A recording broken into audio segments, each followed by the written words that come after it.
Isham nigama vartmani nishtitanam Purbir mayena vihitabhiradrishaturbihi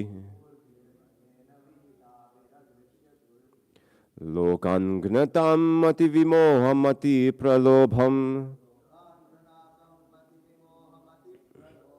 Vesham vidhaya bahu bhasyata aupadharmyam Devadvisham nigamavartmani nishtitanam Purbir mayena vihitabhiradrishaturbihi Lokangnatam mati vimohamati pralobham Vesham vidhaya bahu bhasyata aupadharmyam Devadvisham nigama vartmani nishtitanam Purbhir mayena vihitabhir adrishaturbihi Lokangnatam mati vimoham mati pralobham Vesham vidhaya bahu bhasyata aupadharmyam. Please repeat.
Mataji's?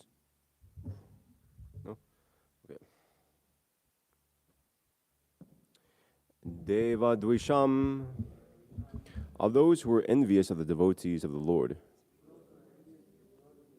Nigama, the Vedas. Vartmani, on the path of. Nishtitanam, of the well-situated. Purbhihi, by rockets. By Mayena, made by the great scientist Maya. Vihitabhihi, made by. Adrishyaturbihi, unseen in the sky. Lokan, the different planets. Gnatam, of the killers. Mati vimoham, bewilderment of the mind. Ati pralobham, very attractive. Visham, dress. Vidhaya, having done so. Bahupasyate, will talk very much. Aupadharmyam, sub-religious principles. Translation and purport by His Divine Grace Srila A.C. Bhaktivedanta Swami Maharaj Srila Prabhupada Ki Jai. When the atheists, after being well versed in the Vedic scientific knowledge, annihilate inhabitants of different planets, flying unseen in the sky on well-built rockets prepared by the great scientist Maya, the Lord will bewilder their minds by dressing himself attractively as a Buddha and will preach on sub-religious principles. Purport. This incarnation of Lord Buddha is not the same Buddha incarnation we have in the present history of mankind. According to Srila Jiva Goswami, the Buddha incarnation mentioned in this verse appeared in a different Kali age. In the duration of life of one Manu, there are more than 72 Kali Yugas, and in one of them, the particular type of Buddha mentioned here would appear. Lord Buddha incarnates at a time when the people are most materialistic and preaches common sense religious principles. Such ahimsa is not a religious principle itself, but is an important quality for persons who are actually religious. It is a common sense religion because one is advised not to do harm to any other animal or living being, because such harmful actions are equally harmful to he who does the harm. But before learning these principles of nonviolence, one has to learn two other principles, namely to be humble and to be prideless. Unless one is humble and prideless, one cannot be harmless and nonviolent. And after being nonviolent, one has to learn tolerance and simplicity of living. One must offer respects to the great religious preachers and spiritual leaders, and also train the senses for controlled action, learning to be unattached to family and home, and enacting devotional service to the Lord, etc. At the ultimate stage, one has to accept the Lord and become his devotee. Otherwise, there is no religion. In religious principles, there must be God in the center. Otherwise, simple moral instructions are merely sub-religious principles, generally known as upadharma, or nearness to religious principles. Om Agyanantimarandasya Gananjana Shlakya Chakshur Unmiritam Yena Tasmai Shri Gurave Namaha Shri Chaitanya Manobishtam Stapitam Yena Bhutali Swayam Upakada Mayam Dadati Swapadantikam Vandeham Shri Guru Shri Tapadakamalam Shri Gurun Vaishnavamscha Shri Rupam Sagrajatam Sagana Raganatam Vitam Tam Sajivam Sadvaitam Savadhutam Parijana Saitam Krishna Chaitanya Devam Shri Radha Krishna Padan Sahagana Lalita Shri Vishakan Vitamscha Hare Krishna Karuna Sindhu Dina Bandhu Jagatpate Gopisha Gopika Kanta Radha Kanta Namostute Tapta Kansana Gaurangi Radha Vrindavaneshware Vrishabhanu Sute Devi Pranamami Hare Pre Vansha Kalpatu Bhyasha Kripasandu Bhyaja Patita Nam Bhavane Bhyo Vaishnava Bhyo Namo Namaha Nama Om Vishnu Padaya Krishna Prishtaya Putule Shmati Bhaktivakasa Swamin Iti Namane Nama Om Vishnu Padaya Krishna Prishtaya Putule Shmati Bhaktivedanta Swamin Iti Namane Namaste Sarasvati Devi Gauravani Prasharane Nirvishesha Shunavari Paschatya Deshitarne Puter Mahadbiri Maf Puror Vibor Nirmaya Shitya Amusha Purushaha Bhungti Gunan Shodasha Shodashatmaka Solang Krishista Bhagavan Vachamsi Me. Just the translation again. When the atheists, after being well-versed in the Vedic scientific knowledge, annihilate inhabitants of different planets, flying unseen in the sky on well-built rockets prepared by the great scientist Maya, the Lord will bewilder their minds by dressing himself attractively as Buddha and will preach on sub-religious principles.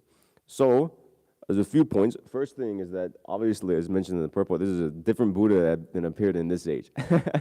So his activities are similar but different. He bewilders the atheists, but how, like, the pretext on which he does so, in other words, like why he does so, the atheists flying to different planets, is very, very different.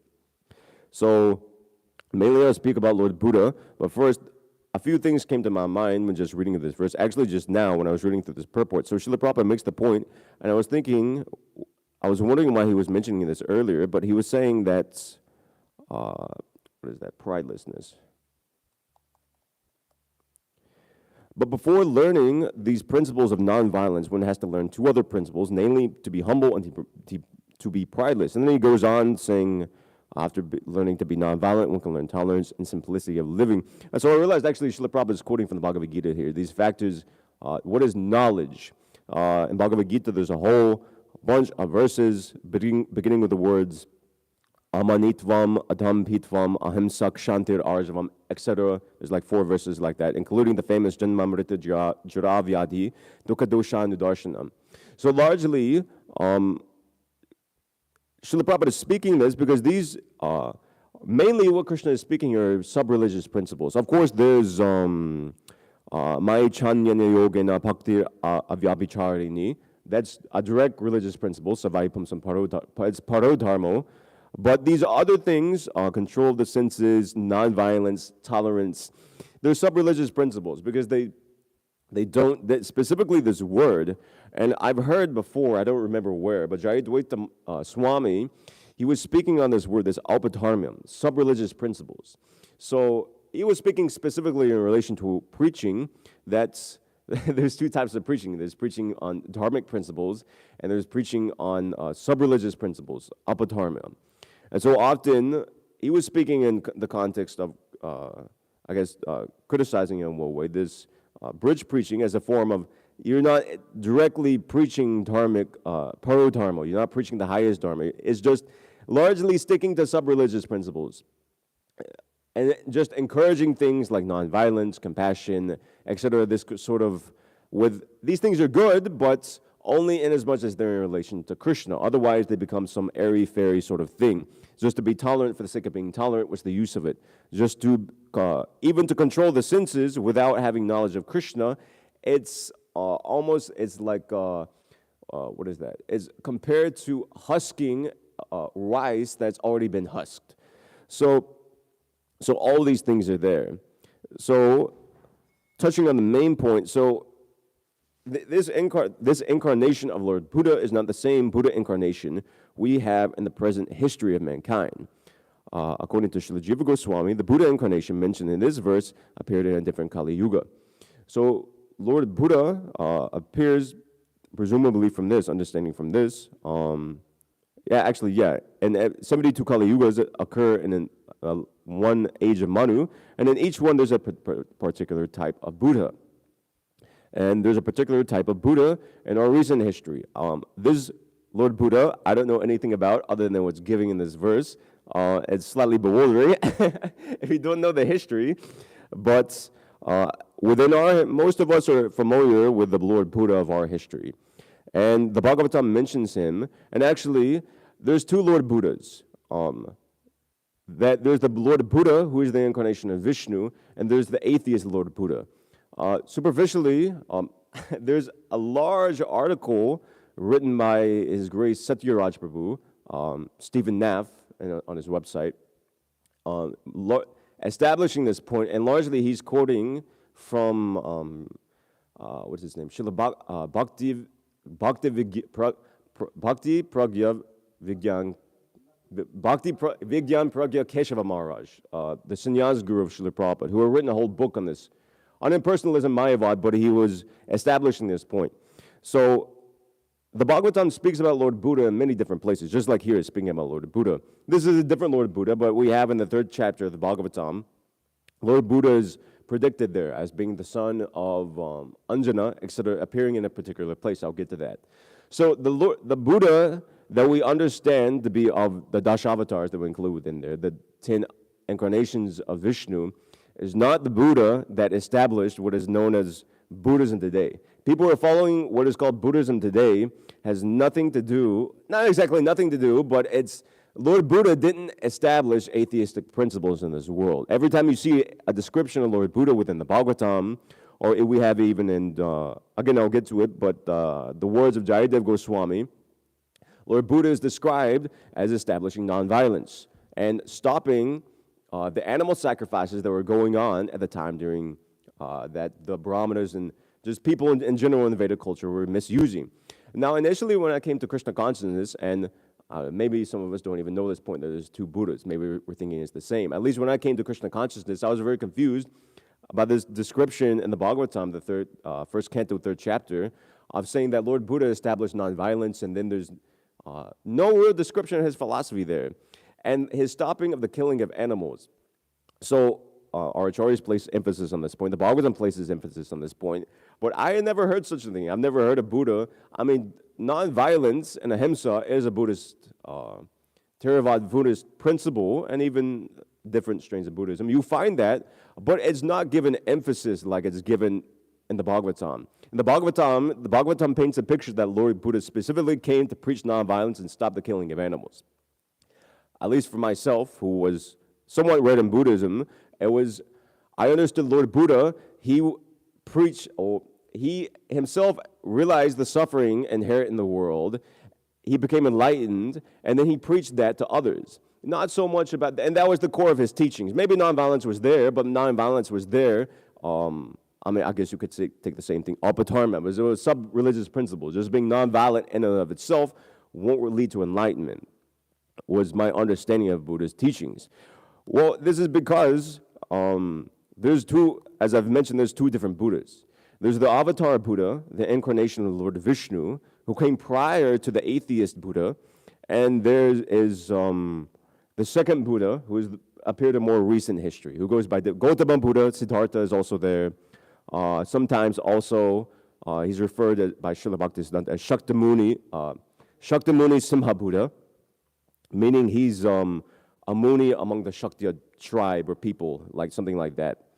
So these two Buddhas, just kind of getting into it. So the Avatar Buddha, obviously, as I was speaking, he established the philosophy of ahimsa, and he stopped.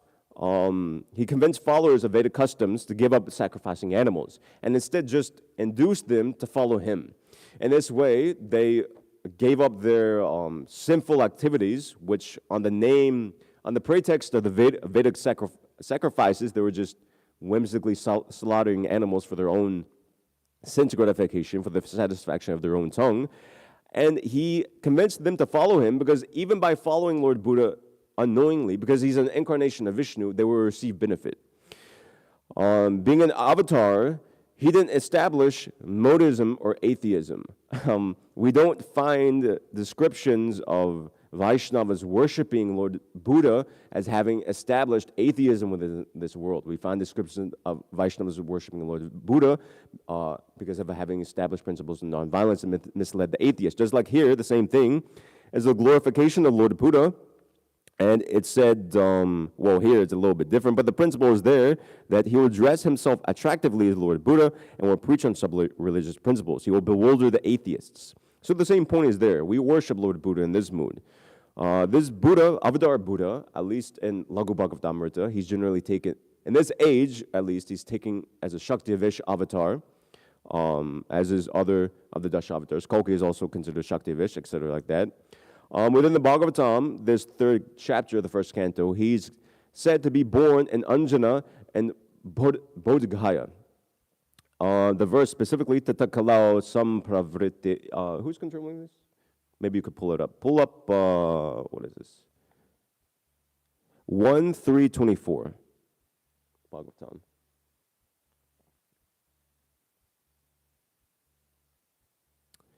So I'll read Sanskrit translation of the first purport. Tata kalao sampravriti samohaya suradvisham buddha namnanjana sutaha kikateshu bhavishyati. What is that? 1:324? There, go to the translation. Then in the beginning of Kali Yuga, the Lord will appear as Lord Buddha, the son of Anjana, and the prince of Gaya, just for the purpose of deluding those who are envious to the faithful theist. And Srila Prabhupada gives quite a long purport. I'll just read the first paragraph for a general overview of Srila Prabhupada's description and general teachings of Lord Buddha. Lord Buddha, a powerful incarnation of the personality of Godhead, appeared in the province of Gaya, Bihar, as the son of Anjana, and he preached his own conception of nonviolence and depreciated even the animal sacrifices in the Vedas.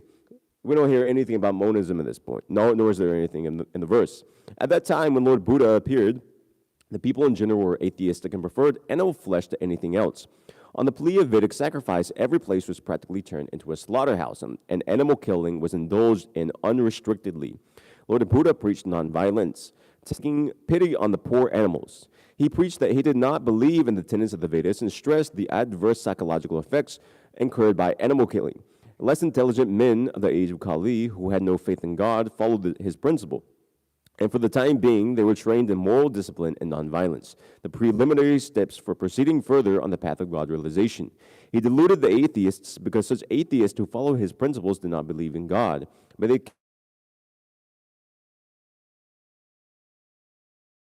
just quoted. Thus, the faithless people were made to believe in God in the form of Lord Buddha. That was the mercy of Lord Buddha. He made the faithless faithful to him.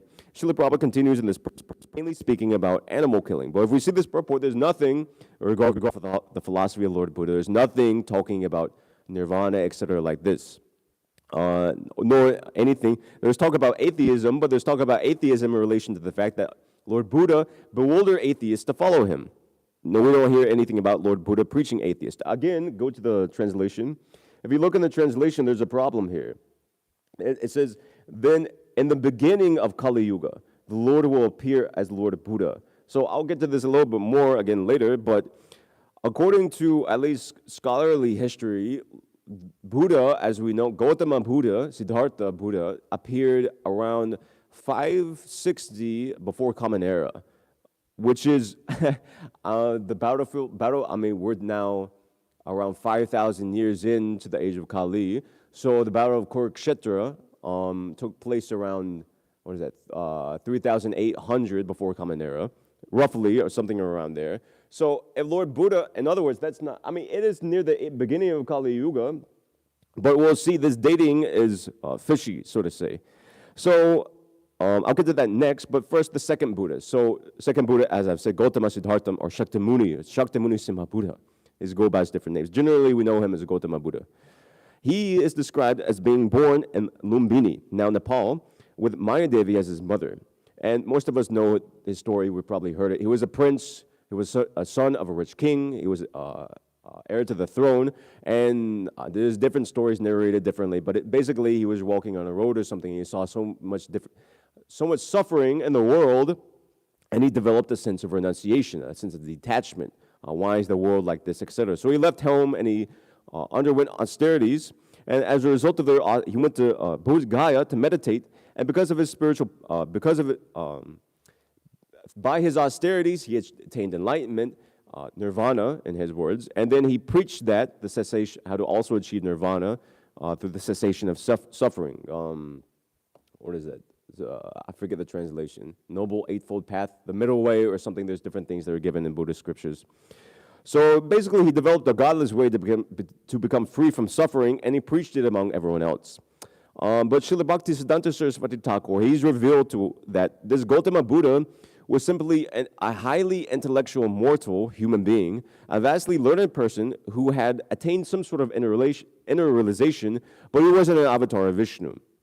And that he specifically went to Bodh Gaya to meditate because of its spiritual potency, because it was the birthplace of the previous Lord Buddha. I'll explain that more. Thus, if we look at this, so his mother is different, his place of birth is different than what's given in the Bhagavatam, so, and etc. like this.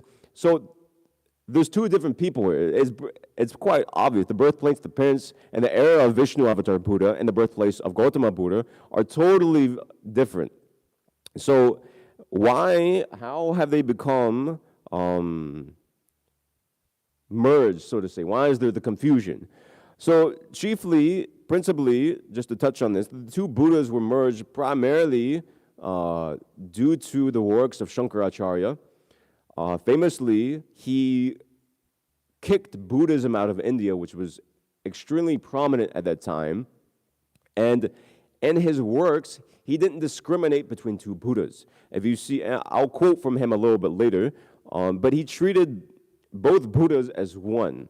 He himself developed his own Shunya philosophy, covered Buddhism, replacing the Buddhist nirvana with his conception of, that's there, the Vedic Brahman, but his idea of impersonal, formless, etc. Brahman as being supreme. In this way, he established his Mayavad philosophy throughout India, and he was successful actually in driving Buddhism out. He did a lot of damage to Buddhism actually. So this atheistic Buddhism that he drove out, principally, is what, there were two strains of Buddhism, but this atheistic Buddhism is what's being referred to in the description of Shankaracharya in Padma Purana, I think it is. Mayavanam asat shastram prachannam bhodam uchyate. The theory of Mayavadism is a concocted scripture and is known as disguised Buddhism.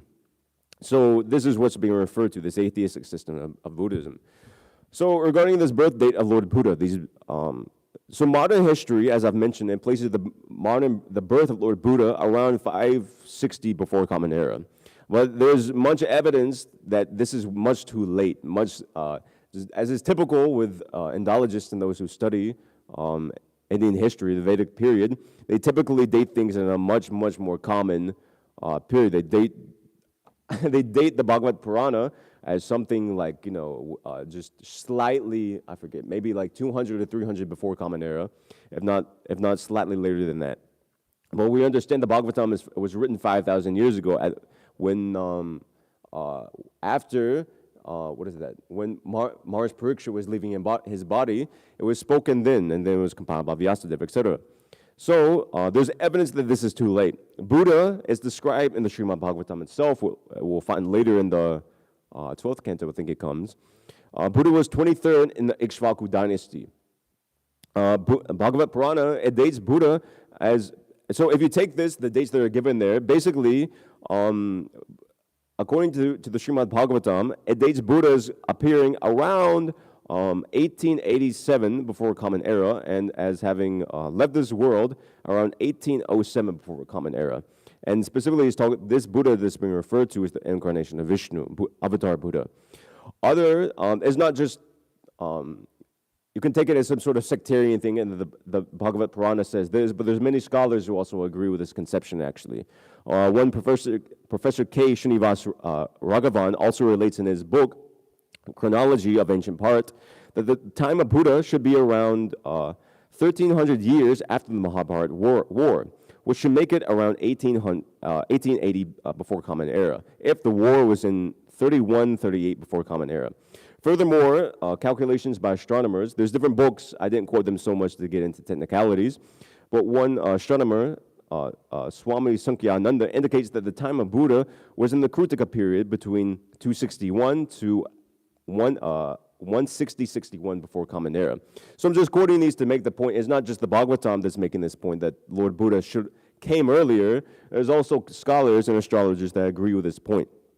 So why does this matter? Why does it matter if Lord Buddha appeared 1,300 years earlier, not relatively compared to how scholars date things like the Bhagavatam and the Vedas even? It makes, Vedas are eternal, but they date the Vedas around, I think, 1500 before Common Era.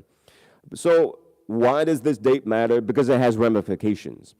Because Buddhism, if you take this date, Buddhism has been in existence since the 2nd century. And it's underestimated by 1,300 years.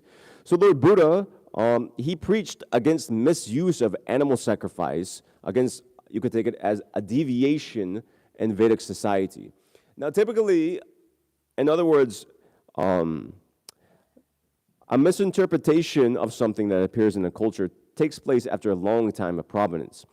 So if we're to take Buddha's appearance as the correct date, it implies that the Vedic period must have taken place, the Vedic culture, in other words, must have been established at least for hundreds of years, if not thousands of years, if such a deviation to occur. Modern scholars, they date Vedic culture just shortly before the appearance of Lord Buddha. But if Vedic culture arisen, in other words, how could there be a deviation from Vedic culture if Vedic culture was just recently established, according to scholars? You see my point? So this earlier dating of Buddha, it provides strength to the fact that Vedic culture has been around even if you take it from a mundane point, hundreds of years, if not thousands and thousands of years from the beginning of time. And as well, many scholars, they calculate things according to the date and appearance of Buddha, so it affects many of their other calculations in this point. So these are just some technical details. So the late date of 560 before Common Era, if we were to take this, most likely it refers to the atheist Buddha, Gautama Buddha, who came after the Avatar Buddha. Avatar Buddha, as I mentioned, he corrected the animal sacrifice was going on, and this atheistic Buddha, he preached his own realization of atheism, more or less. So, as I've mentioned before, these two Buddhas, Vaishnavas never worship Buddha as having preached atheism, just like this verse here, the same thing. It's spoken like that. He preached principles of ahimsa, principles of nonviolence. So similarly to Akrura prays to, I forget who he's praying to. I think just he's generally offering prayers. In the 10th canto of the Bhagavatam, Namo Buddhaya Shuddhaya Daitya Danava Mohine. O Supreme Lord Buddha, I offer my obeisances unto you, who is faultless and have appeared to delude the demoniac and atheistic class of men. So similarly too, famously, we sing quite often, Jayadeva Goswami has sung Nindadi Yagya Vidhir, Ahaha Shutijatam, Sadaya Hridam Darshita Pashukhatam, Keshavadrita, Buddha Sharira, Jaya Jagadisha Hare. O Keshava, O Lord of the universe, O Lord Hari, who have assumed the form of Buddha, all glories to you, O Buddha of compassionate heart. You decry the slaughtering of poor animals performed according to the rules of Vedic sacrifice. So all these things I'm quoting to just reiterate the point that Vaishnavas worship Buddha as having established principles of ahimsa, as having stopped this Vedic sacrifice and having bewildered the atheists. Nothing about establishing this atheistic philosophy. So this misconception, as I've mentioned, largely it comes because of Shankaracharya. So Shankaracharya in his works, he treats Gautama Buddha and the avatar, Buddha avatar as one. He doesn't differentiate. But if we examine many of the contemporary texts, especially early Buddhist texts, we find that there's differentiation between different Buddhas, in other words. I'll quote here, but primarily we see this name, maybe some of us know Sugata, having gone or well past, as a famous term in Buddhism. Buddhists quite often, they use this term, Sugata Buddha, just as a general name to Buddha. But if we examine early Buddhist texts, this Sugata Buddha, this name of the Lord Buddha, it refers specifically to the Vishnu avatar Buddha, not to an atheist Buddha. There's one text, just some backstory. So Amarasimha, he was a very prominent Buddhist who lived about 150 years prior to Shankaracharya. He authored many books on Buddhism, which were all burnt by Shankaracharya. He destroyed all of them, with the exception of one, which most of us know, Srila Prabhupada quotes for it, Amarakosh Dictionary, a very famous Sanskrit dictionary that's Srila Prabhupada, he quotes within his Bhagavad Gita. So Shankaracharya, he only kept this Amarakosh Dictionary from this Buddhist scholar. Now within this dictionary, now forgive me, it may get a little technical, but try to follow. He lists this, there's two descriptions of Buddha given. There's a description of Buddha referring to this name, Sugata Buddha, and there's another description of Buddha known as Shaktamunis Buddha, etc. like this. So within this Amarakosh Dictionary, there are different names given.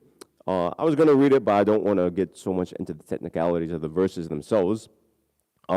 Within Amarakosh Dictionary, the names of Vishnu Avatar Buddha, including the name Sugata Buddha, is given, and then there's names of Shaktasimha Buddha, the human, without any mention of this word Sugata.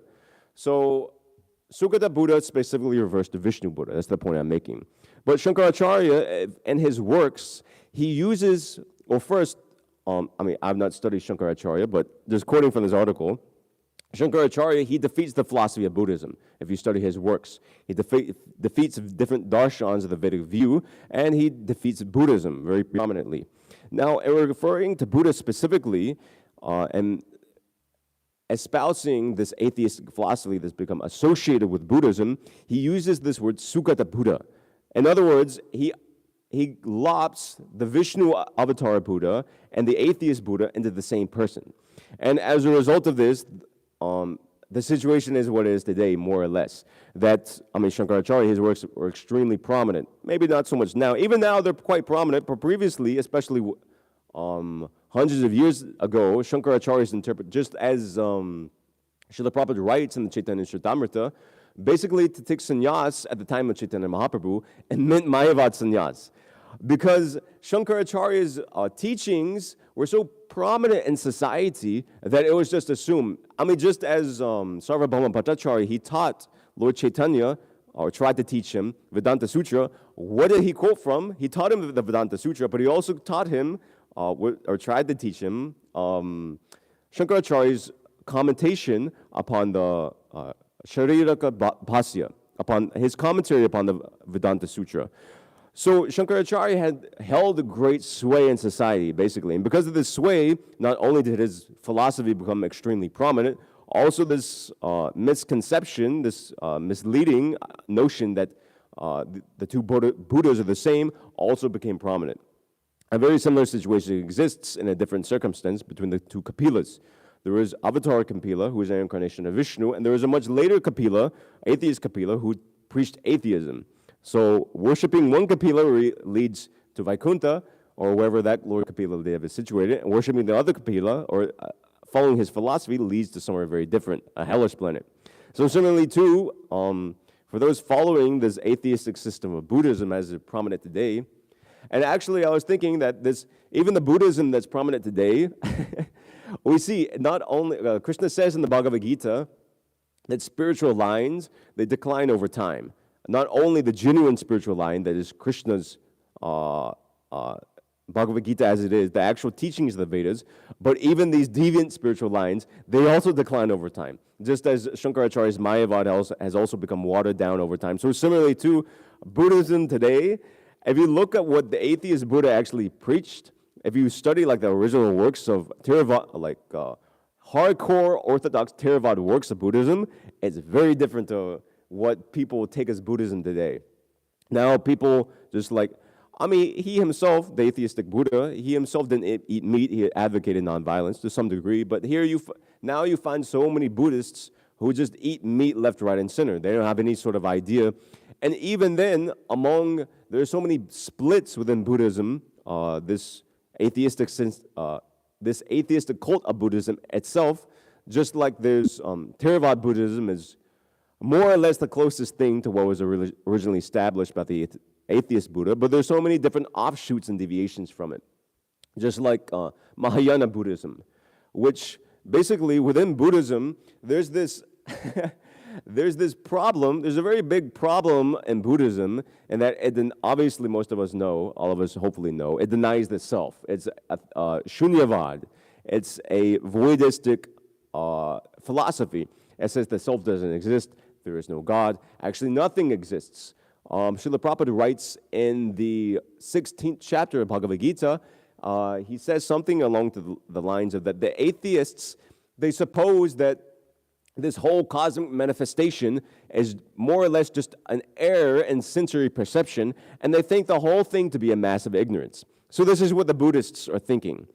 And so, if you take the Buddhist philosophy like this, so the whole crux of this atheistic Buddhism is to attain liberation from suffering.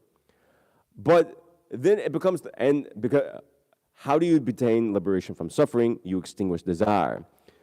Now there's a very big problem here in that to attain liberation, you have to desire liberation. But at the same time, you have to be free from desire. So it's a catch-22. How do you want to become liberated, but that desire to even become liberated, it keeps you from liberation. It's a very big problem. And at the same time, why would you even want to attain liberation when you don't even exist? It's a very confusing philosophy that's full of word jugglery. Just as a spiritual master, Bhaktivedanta Swami, quotes, quoting from their own sources, you can't say it is, you can't say it isn't, you can't say neither is or isn't, etc. like this. It's very difficult to understand. On the pretext, it seems simple, but when you get into it, the philosophy makes no sense. Just as Mayavad philosophy makes no sense. So as a result of this, so many different strains of Buddhism has come about because their philosophy is broken. There's many different splits from Buddhism, just like you have Tibetan Buddhism who they themselves have some idea of the soul. And then you have the most popular form of Buddhism now, Mahayana Buddhism, which is what most common people in Nepal, China, etc. follow. And basically the idea of Mahayana Buddhism is that you work in this world to enlighten others, but you never attain liberation yourself. just go on suffering and preaching Buddhism. And in this way, basically, it just creates a whole society of people who are preaching Buddhism. They have something called bodhisattvas. People who voluntarily come back to the world of suffering and preach the same Buddhist tenets among others. And what do they preach to them? You also come back to this material world, suffer, and preach Buddhism among others. Nobody actually ever attains liberation. It doesn't make any sense. So in this way, their philosophy is filled with so many different faults, just from the very fact that, in so many different ways, because of the fact that they don't admit the self. What attains liberation? Srila Prabhu explains in the second chapter of the Gita. What is the point of attaining liberation if there's nothing to attain liberation? What passes between lifetimes? Buddhism accepts the idea that's of karma, reincarnation, but then there's a very big problem. What reincarnates? What is constant between lives? That they can't explain. They have some sort of word. Different strains of Buddhism, they have some sort of word. Just like Tibetan Buddhism, they have mind stream or something like this, or Buddha nature, they have some sort of explanation. Basically, they're just saying Atman or self in different words. So in this way, from the pure teachings that Krishna has given in the Bhagavad Gita, it just degrades more and more and more. First, you have the whole split of atheistic Buddhism, and then this atheistic Buddhism, which is in and of itself is a deviation. There's deviations from the deviation. This is the situation in Kali Yuga. In this way, the whole society gets bewildered.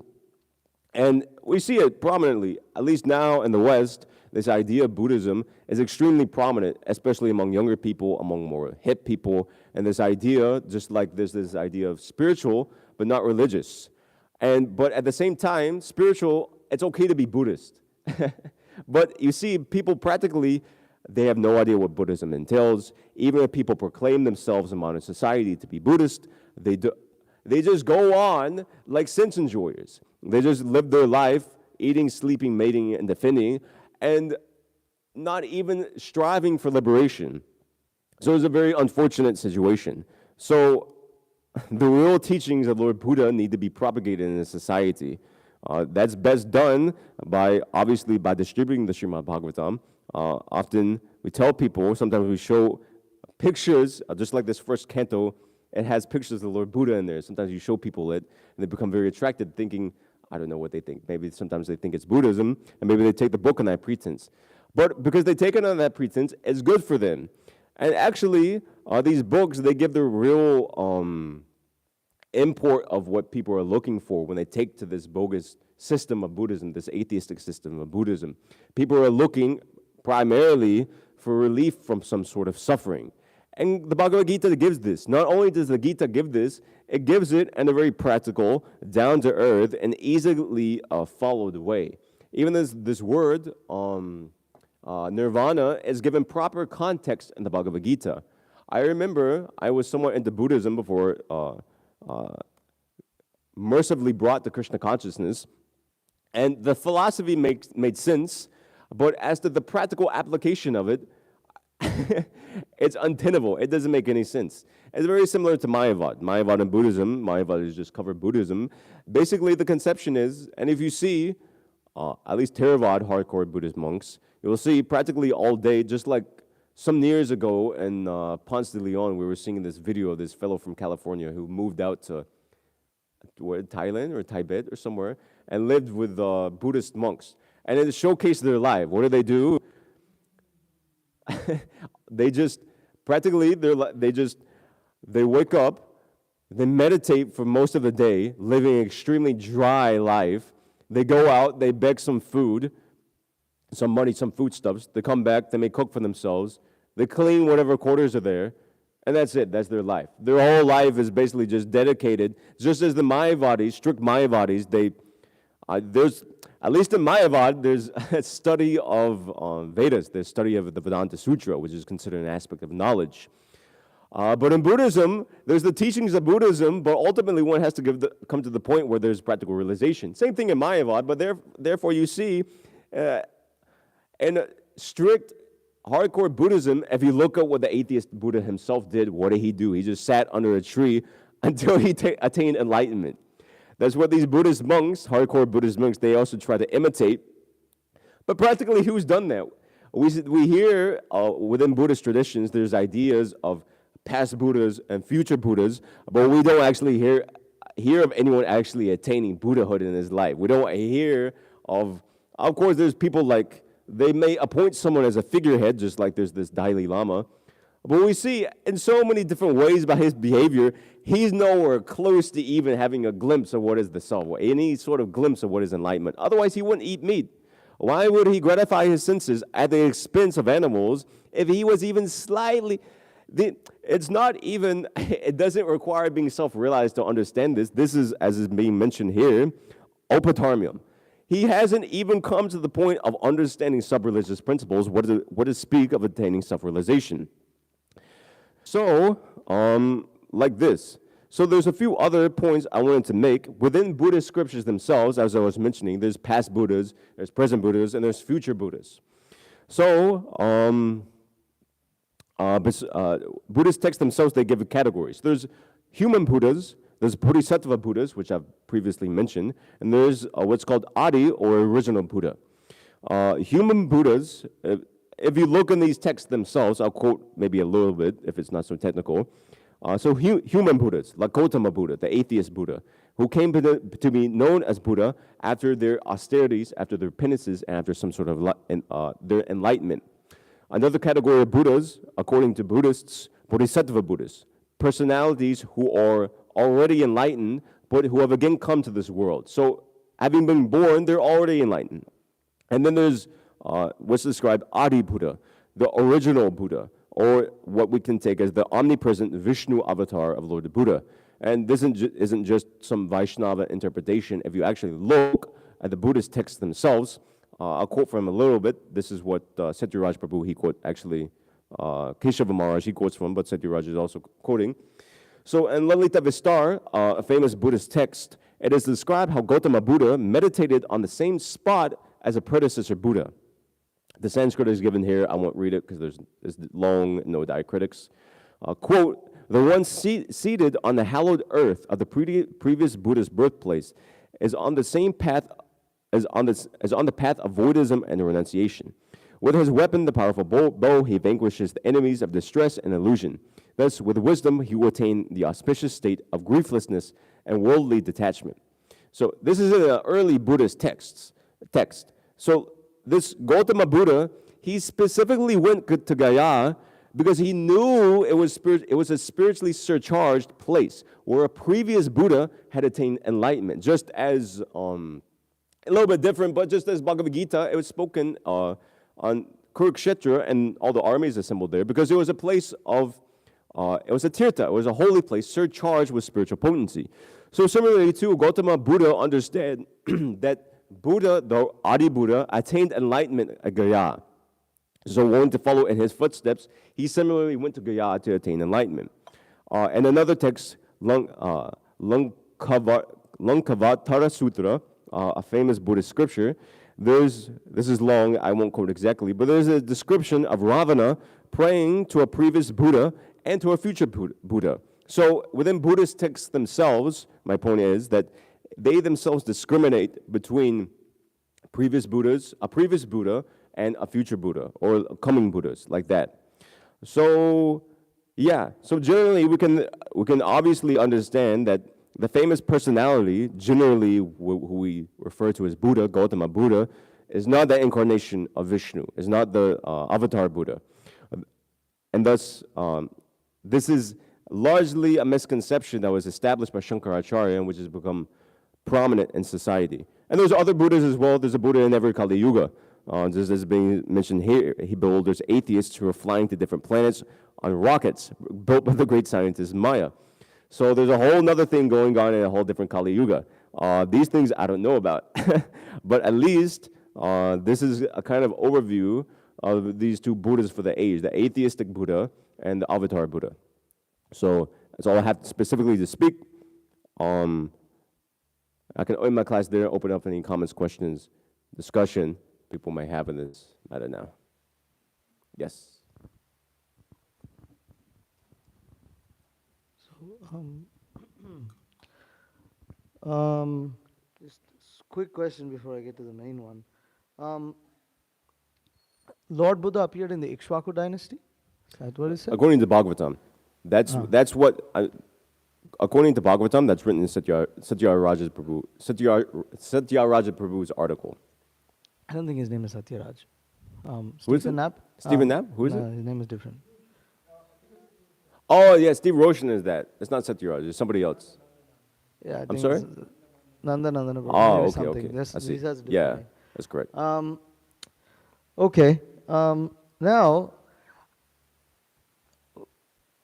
is this One other point this before Gautama this. Buddha? Huh? Yeah. Also, this calculation, there's other calculations that he gives in his article that are much more technical, and I didn't want to get into. Basically, he takes kings from the Bhagavatam who are contemporaries and like that, and he calculates from there. This is actually done by Keshava Maharaj specifically. So I can link the article. I didn't want to like speak so many technical details because it's hard to follow, but yeah. Okay. So now this regarding Gautama Buddha, Yes. this term that you're using, atheistic Buddha, is that somewhat?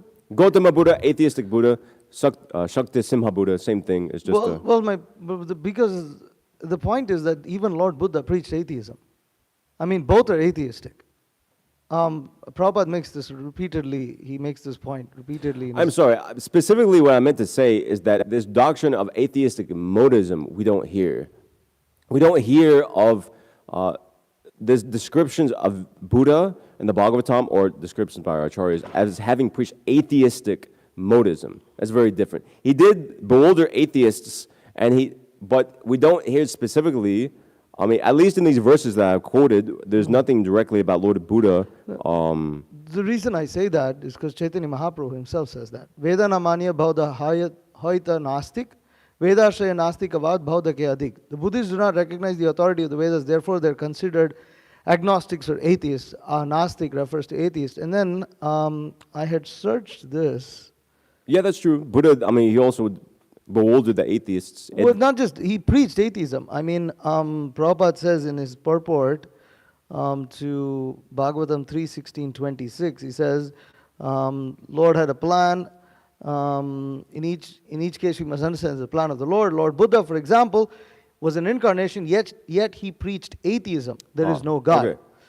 So, and the reason why I want to kind of clarify this, my understanding at least, of course I've not done as much research, but whenever I did read about this extensively in the past, my understanding is both are preaching atheism. Yeah. Because first of all, from the Vedic perspective, what is atheism? You reject the Vedas, you're atheist. Yeah. I mean, you know, Yeah. technically you don't accept Gnostic. Vedas, you're atheist. And specifically, Buddha was, he was preaching, God. Prabhupada writes that. There's no God. And then Prabhupada explains how you just see, they all say no God, but then they have to worship someone. And Prabhupada gives the example that, even those who are atheists, they end up worshipping someone. Prabhupada gives the example of Buddha and says Buddha tricked them, and now they worship him. There's so many temples of Buddha, but if everything is nothing, why worship Buddha? So this is Prabhupada, makes this point. So what it seems like is that this, as you mentioned, the Gautama Buddha, he goes, meditates in the same place where, which is the appearance place of the incarnation Buddha. And then, of course, he becomes more popular. And, and then, of course, 200 years after he, I believe, after he dies, or attains nirvana, as people describe, then Ashoka, gets converted, and that's how, Buddhism becomes extremely popular. It wasn't as popular until Ashoka took it up, and then it became very prominent.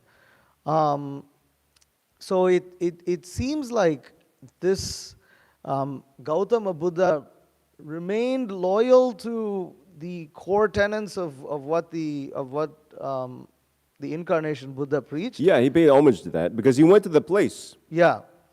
And so it seems that the philosophy, but of course, like you said, and Guru Maharaj mentioned several times, that because it's a complicated philosophy where you're trying to explain that there is Yeah. nothing, you have to come up with all these different ideas. And I think, and of course, yes, Mahayana Buddhism has, at least Mahayana, or I don't know if it's Tibetan Buddhism, but I remember going to a monastery in Gangtok, which is in India, northern India, um, in the state of Sikkim. And there was this very beautiful monastery where they had different dioramas and sculptures of the previous incarnations of Buddha. And there's like entire storybooks for children Yeah. where they talk about different previous incarnations of Buddha. And it seems that, or the previous lifetimes, and it seems that's all in reference to Gautama Buddha. Or, and of course, yeah, they both have been combined. But it is a fact that this form of Buddha, I mean, it has some attractiveness to it. Yeah, It has is some not, beauty to I mean, it. it said here in the verse, by dressing him so attractively as Buddha, he's Yeah. described as attractive. I mean, he's Oh, Vishnu. that's right. He's That's Vishnu. I interesting. mean, Vishnu is all attractive, Yeah. even to atheists who Yeah. are unknowing. So Yeah, and however, even though he's attractive, even though he's the form of the Supreme Lord, Maharaj mentions, Guru Maharaj explains that Vaishnavas do not worship him. I mean, worship in the sense like we sing the Dashavatar Stotra and we accept him as an incarnation of the Supreme Lord, but they do not keep his form anywhere. In traditional temples, you will not find anywhere, Buddha being worshipped or being kept around like the images of Lord Rama, Krishna, Narayana, whatever. The reason being that Guru Maharaj mentions that what it reminds of is, it reminds one of the philosophy of rejecting the Vedas, which should pain the Vaishnavas because the Vedas are the breath of the Supreme Lord himself. And this specifically in one of our god siblings' house, when Maharaj saw this, he said, why are you keeping this? No, Maharaj is form of Krishna. It's like, no, but he rejected the Vedas. We don't accept his philosophy. We should not get reminded of this. Why should one keep one form of Buddha in one's house and be reminded of this? Of course, that devotee hid it, and then later when I visited the house, it was back there. But that's another terrible. thing. But and then last thing is that this form of Buddha, like we said, is very attractive to atheists.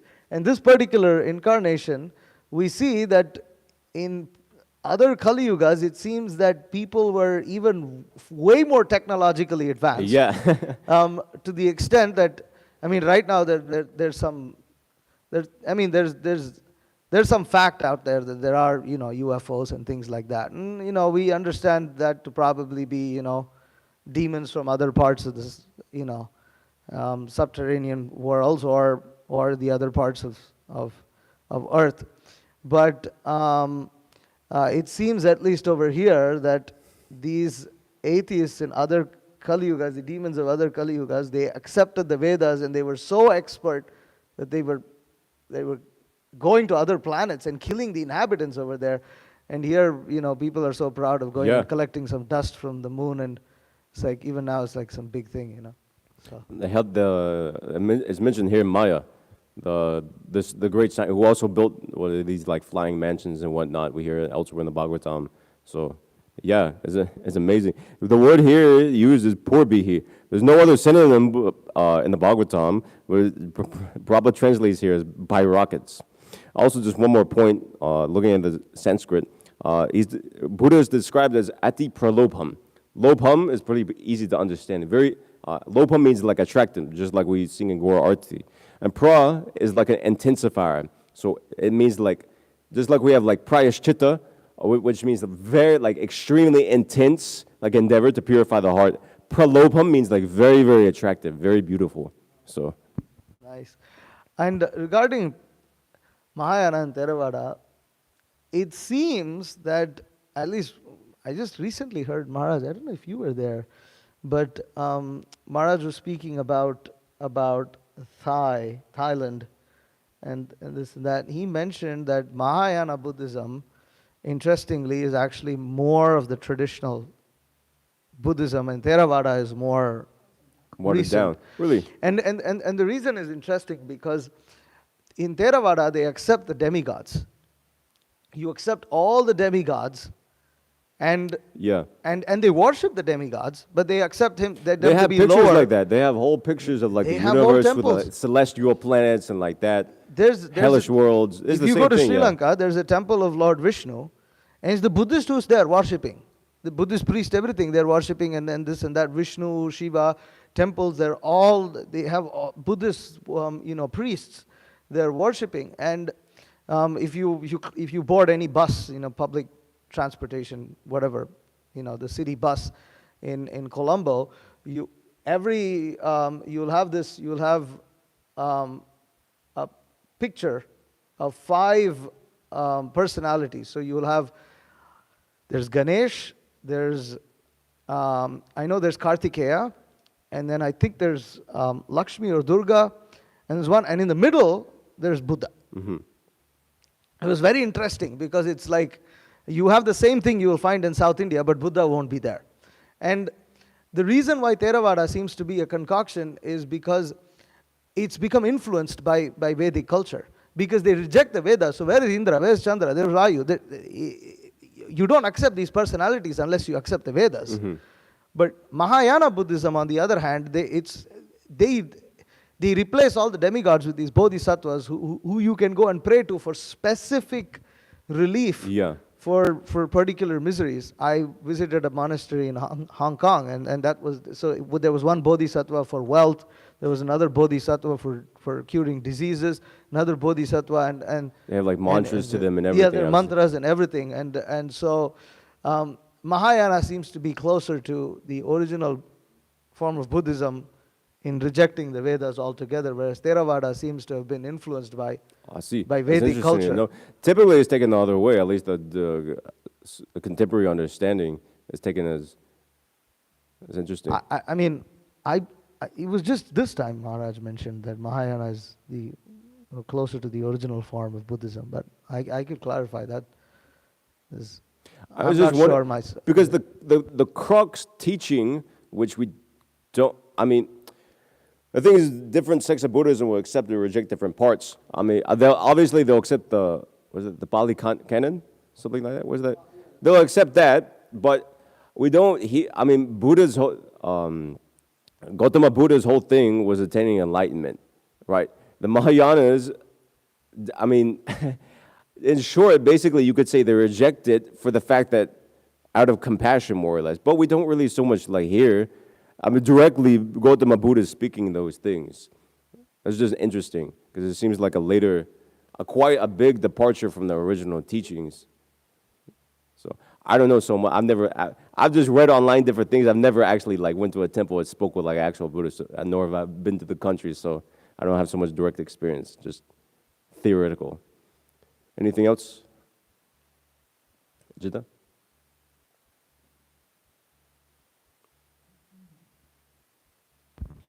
You're speaking of this dictionary used by traditional Amar Kosh, yes. Amara Kosh. Amar Kosh. Amara Kosh. Okay, so and then in relation to that, you say there's like a Adi Buddha, which is the original Buddha, right? Yeah. This is not an Amar Kosh dictionary. This is just within Buddhist works, which I didn't quote from. 'cause Adi Buddha is not in Amara Kosh. Okay. No. Sorry, no. It's within different Buddhist texts, which I'm not quoting from for the sake of not like boring people with technicality. If you want to, you can look up this article if you want to know more. You can Google Stephen Knaff. Buddha is the first, or even Stephen Knaff, I believe. Stephen Knapp Buddha is the first thing that comes up. He has a long article with a whole bunch of technicalities that I didn't get into. It's really interesting. It's quite a long read, but it's very interesting. Okay, is this conception of Adi Buddha at all connected to the avatar, or is this completely? Yeah, that's the point. This That's is the the- point. That Adi Buddha. So there's what is it? So even within the realm of Buddhism, they Within accept Buddhism, they the acknowledge these avatar things. of Yeah, Lord Vishnu. yeah. Well, yeah, exactly. There's yeah, they make this distinction. I mean, within Amar Kosh, the point about Amar Kosh, when I quoted that, within Amar Kosh, there are two there's two sets of verses, one describing the avatar of Vishnu, Buddha, and another describing the atheist Buddha. Gautama Buddha, yeah. I'll read the English. This is my point I was making about Sugata. And he makes the point more elaborately and it's easier to understand in writing than through speech. But Amar Kosh refers to Sugata Buddha as an avatar of Vishnu. And then he makes another reference to another Vishnu, Shakyamuni Buddha, which is completely different than Sugata Buddha. Does that make sense? Are you following? But Shankaracharya and his works in describing the philosophy of monistic Buddhism, he only uses the word Sugata Buddha. Does that make sense? So he combines the two. So if you don't understand, you can look at the article. It may be difficult to be understood by speech, but he makes it somewhat clear. So, anything else?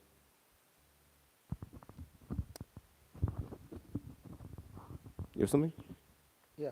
There's something. Hare Krishna. Hare Krishna. Yeah, Prabhu. So, I wanted to ask, so this, is there any reasons given as to why Shankaracharya burnt the books of the scholar? The exception of Amar Kosh? At least within that article, that's written by Keshava Maharaj, that's quoted in that article. Why? Presumably just it's pretty obvious because of his hatred towards Buddhism to drive it out. I mean, I was successful. The only thing, he wrote so many books on Buddhism as described, and the only thing remaining is that Amar Kosh dictionary. Is the only thing he kept. So, I see. And Prabhu, what is this? You were saying something CE, like it was, I forget the exact word. Because I heard of BC and AD. But it's the same. I don't know if I said BC or BCE. They mean the same. Before Common Era. Before Common Era. It means BC. As the contemporary thing to say now. BCE. Oh, before Common Era. BC is okay. I thought it was before Christ. BC is before Christ. That's not what it right? means. Before Christ. It means something in Latin, but I don't know offhand. Well, it used to mean before Christ. Yeah. They changed it now. It's changed it now. Oh, I see. Okay. Good to know.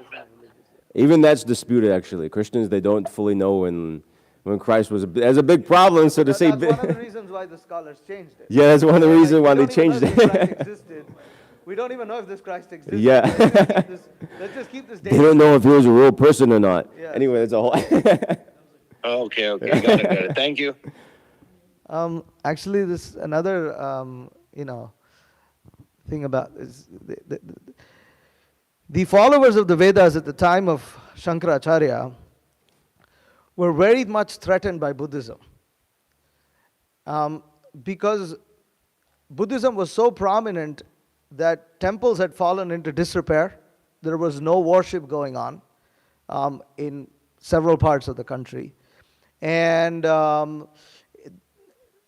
Buddhists had actually even systematically destroyed, or so there's some evidence that Buddhists even destroyed temples and things like that. The Buddhists, by the time Shankaracharya appeared, or just prior to that, the Buddhists were actually very intolerant of followers of the Vedas, to the extent that the followers of the Vedas was as much outcast, Wow. in society.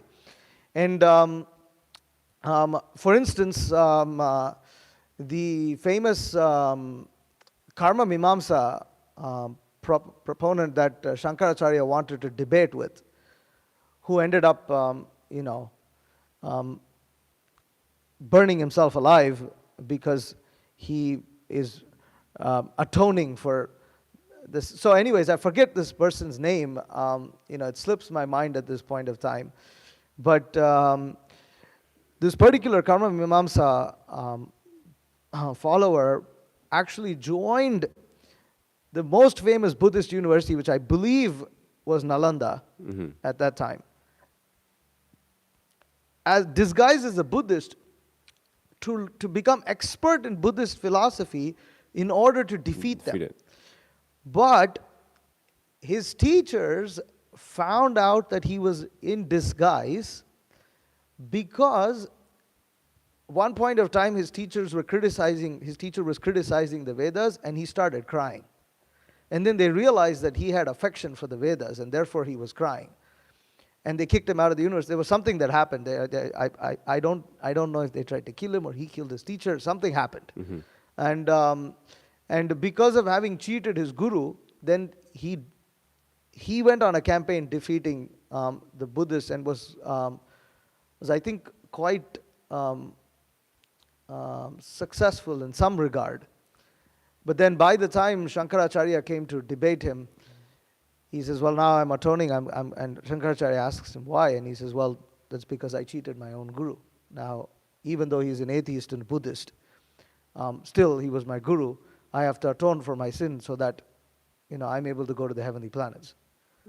And so he's burning himself alive.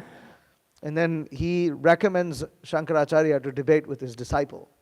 Who Shankaracharya eventually debates is the famous debate between that disciple, and then his wife comes in and asks Shankaracharya, well, what do you know about sex? Have you experienced the pleasure of sex? And then Shankaracharya, through his mystic power, does the whole thing. And you're aware of what I don't know that story. Oh, you don't know the story? That. Okay. Anyways, this whole Shankaracharya's whole life story is also very interesting, actually. The way so the point is that in order to make sure that Buddhism doesn't crop up again, Shankaracharya, not only that, Shankaracharya more or less also defeated Karma Mimamsakas, the Vaisheshikas, and others, and he established Uttara Mimamsa, which is the follower of Vedanta, as the Vedic culture. And after that, you will find that even today, it continues to remain as the most prominent. The Vaishnavas are also Uttara Mimamsas. We are followers of the Vedanta. And so he established Vedanta as the supreme, which was not accepted. The Karma Mimamsaka will not accept Vedanta as supreme. Yeah. So anyways. Is there anything from the women's side? No? Okay. It's 9 o'clock.